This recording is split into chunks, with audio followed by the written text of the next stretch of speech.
समस्या विकराल ध्यान नहीं, क्योंकि जो अगली खबर आपको बताने जा रहे हैं, इस खबर को देखिए किस तरीके से आम जनमानस परेशान है, कारोबारी भी परेशान है। तो नोएडा में पार्किंग व्यवस्था से परेशान सेक्टर 18 की मोबाइल मार्केट के दुकानदार। तो बड़ी खबर आपको बता रहे हैं, नोएडा में पार्किंग व्यवस्था से परेशान सेक्टर 18 की मोबाइल मार्केट के दुकानदार। मोबाइल मार्केट एसोसिएशन के अध्यक्ष कुलदीप गुप्ता का बयान, मोबाइल कवर और टेम्पर्ड ग्लास लेने वाले ग्राहकों की संख्या घटी, ग्राहकों की बाइक उठा ले जाते हैं पार्किंग संचालक, ये कहना है कुलदीप गुप्ता का। 500 रुपए तक जुर्माना वसूलते हैं पार्किंग ठेकेदार, दुकानें खाली करने को मजबूर हो रहे दुकानदार। ये बड़ी बात कुलदीप गुप्ता ने कही। अथॉरिटी के सीईओ मार्केट में आकर हालात देखे। तो बड़ी खबर आपको बता रहे हैं, ये पार्किंग जब से यहाँ पे सेक्टर 18 में इन्होंने पार्किंग स्टार्ट करी है, प्राइवेट कंपनी को पार्किंग ये दिए हैं, तब से यहाँ सेक्टर 18 में बिजनेस ख़त्म हो गए हैं। वो लोग उनको सही तरीके से मेंटेन करके गाड़ी लगवाती नहीं है। वो कस्टमर से भी जहाँ मर्जी खड़ी करवा देते हैं, क्योंकि जहाँ कस्टमर ने खड़ी करी वो पीछे से उनकी गाड़ी आती है और उसको टो करके ले जाती है। उन्हें पार्किंग में 50 रुपये की पर्ची के बदले 500 रुपये का नोट वो लेते हैं। तो उनको मज़ा भी यहाँ की अर्थव्यवस्था ख़राब करने में, उनको अपने पार्किंग चलाने में मज़ा ज़्यादा आ रहा है।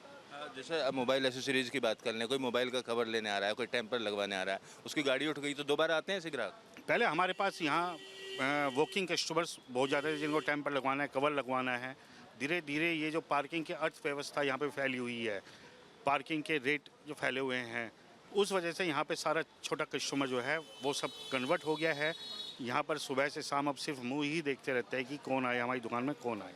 संबंधित अधिकारियों की बात करें, प्राधिकरण के सीईओ की बात करें, कभी इस व्यवस्था को लेकर कोई मीटिंग हुई, कोई वार्ता हुई, इसको सुलझाने की कोशिश की गई? मेरी संबंध सभी अधिकारियों से ये निवेदन है कि वो जो है न्यूज के माध्यम से पार्किंग की व्यवस्था देख रहे हैं या वो 18 में खुद आके देखते हैं, मैं उनसे एक रिक्वेस्ट ये करना चाहूँगा, कभी वो इस प्रॉब्लम को समझने के लिए या देखने के लिए हम लोगों से बात करें, हम लोगों को अपने पास बुलाएं, सेक्टर 18 आए, हम उनको विजिट कराएं या थोड़ी बहुत हम राय दें किस हिसाब से क्या करना चाहिए। पर लेकिन शायद वो सब ये ज़रूरी नहीं समझते।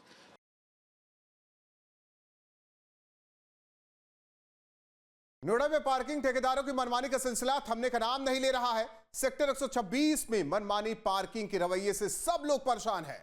गाड़ियों को पार्क करने के गलत पैटर्न की वजह से अक्सर परेशानियां यहां बढ़ जाती है। देखिए,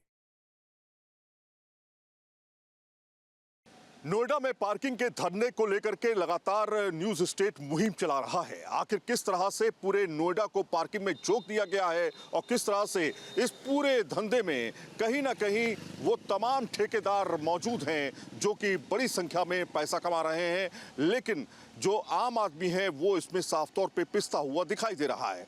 न्यूज स्टेट की टीम आ चुकी है नोएडा में सेक्टर 126 और 127 के पास में।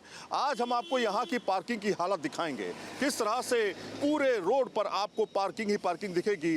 सड़क निकलने के लिए बहुत कम हो जाती है और इससे परेशानी होती है यहाँ पर काम करने वाले लोगों को। काम करने वाले लोगों को परेशानी होती है क्योंकि यहाँ पर जो लोग काम करते हैं वो अपनी गाड़ी लेके आते हैं। जब वो गाड़ी बाहर लगाते हैं तो उनको पैसा देना पड़ता है, अपनी जेब से पैसा देना पड़ता है।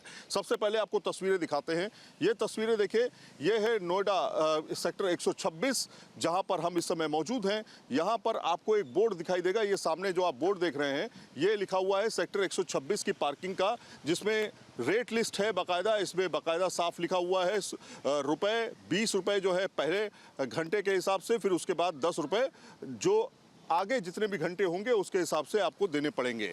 उसके अलावा टू व्हीलर के लिए देखिए 10 रुपए का ये चार्ज लेते हैं, फिर उसके बाद 5 रुपए यहाँ पर लगातार जो है 5 रुपए के हिसाब से वो बढ़ता चला जाएगा। इसी के हिसाब से आप देखेंगे बस और ट्रक का भी यहाँ पर चार्ज दिया गया है। तो इस तरह से यहाँ पर आपको पार्किंग का जो पूरा ये एक स्ट्रक्चर है वो दिखाई दे रहा है सेक्टर 126 में। और सेक्टर 127 की अगर हम बात करें तो सेक्टर 127 में भी आपको यहाँ पर पार्किंग दिखाई देगी। ये पूरी रोड जो है ये पार्किंग में घिर जाती है।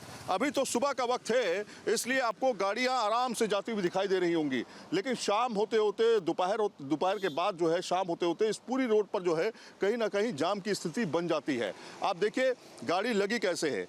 अभी यहाँ पर कोई पीली पट्टी भी आपको यहाँ पर नहीं मिलेगी। यहाँ देखिए आप इस पूरी जगह पर आपको कहीं पीली पट्टी नहीं दिखेगी। इस जगह पे अगर आप देखेंगे कहीं पर भी आपको पीली पट्टी नजर नहीं आएगी इस गाड़ी के बीच में। और दूसरी चीज ये है, ये जो पार्किंग का सिस्टम है ये गाड़ी को सीधे खड़ा करते हैं, बेड़े नहीं खड़ा करते हैं, यानी कि गाड़ी जो है रोड का ज्यादा हिस्सा खाए जा रही है। और इसी वजह से आप देखेंगे जो निकलने वाले हैं उनको दिक्कतों का सामना करना पड़ता है। यहाँ पे आप देखेंगे यहाँ से लेकर के यहाँ तक बस रोड बची है, पूरी बाकी रोड जो है वो पार्किंग में चली गई है। सामने बड़े बड़े ऑफिसेस हैं जो कि अपने एम्प्लॉइज़ जो है वो यहाँ पर आते हैं, उनकी गाड़ियाँ यहाँ पे खड़ी होती हैं और उसका पैसा जो है इन्हीं को देना पड़ता है, इन्हीं को चुकाना पड़ता है। तो सवाल खड़ा ये होता है कि आखिर ये पार्किंग का सिस्टम ऐसा क्यों है, क्यों नोएडा अथॉरिटी जो है इन सब चीज़ों पर ध्यान नहीं दे रही है, रूल्स रेगुलेशंस को फॉलो क्यों नहीं किया जा रहा है और आम आदमी इसमें पिसता हुआ क्यों दिखाई दे रहा है। अब आपको हम लेके चलेंगे सेक्टर 127 की पार्किंग में। पहले आपको ये तस्वीरें दिखा दें कि यहाँ पर देखिए रोड का कितना हिस्सा जो है गाड़ियाँ खा चुकी हैं और इसकी वजह से लोगों को परेशानी का सामना करना पड़ रहा है और इसके लिए पैसा चुकाना पड़ रहा है 20-20 रुपये प्रति घंटे के हिसाब से, 10-10 रुपये प्रति घंटे के हिसाब से। और उसके बाद शाम को जब व्यक्ति घर के लिए निकलने के लिए यहाँ से मूवमेंट करता है तो उसको 100-200 रुपये तक चुकाने पड़ते हैं। तो सवाल यही है कि आखिर ये पार्किंग का सिस्टम कब सुधरेगा। ये पूरा सिस्टम आप देखिए, ये पूरे नोएडा में इसी तरह का सिस्टम आपको देखने को मिलेगा। हर जगह पर बोर्ड लगा दिए जाते हैं, पैसा वसूलना शुरू कर दिया जाता है, 2 व्हीलर से पैसा वसूला जाता है, 4 व्हीलर से पैसा वसूला जाता है। सवाल यही है पार्किंग प्लेस कहाँ है? क्या रोड ही एक पार्किंग है? क्या पार्किंग के लिए रोड बनाई गई थी पार्किंग प्लेस के लिए, या फिर पार्किंग प्लेस के लिए कोई अलग जगह होनी चाहिए, कोई ऐसी जगह होनी चाहिए जहां पे व्यक्ति जाकर के अपनी गाड़ी को बेहतर तरीके से पार्क कर सके। ऐसे में सवाल फिर वही खड़ा होता है कि कब तक ये चलेगा गोरखधंधा। अब आपको लेके चलते हैं सेक्टर 27 की पार्किंग में, वहां पर भी आपको दिखाएगी कुछ इसी तरह की पार्किंग जो है आपको सेक्टर 27, सेक्टर 128, सेक्टर 135, 34 तमाम जगहों पर इसी तरह से गाड़ियां खड़ी हुई मिलेंगी और उनसे कहीं ना कहीं बड़ी संख्या में पैसा जो है वो निकाला जा रहा है। वीडियो जर्नलिस्ट जयराम के साथ Syed Aamir Hussain, news nation, sector 126, Noida. जहां भक्ति है हर शब्द में, कथाओं में छिपे हैं दिव्य रहस्य और ज्योतिष देता है जीवन को दिशा। धर्म से जुड़ी हर बातों को जानने के लिए हमारे चैनल स्तुति को सब्सक्राइब करें। चैनल पर जाने के लिए इस लिंक पर क्लिक करें।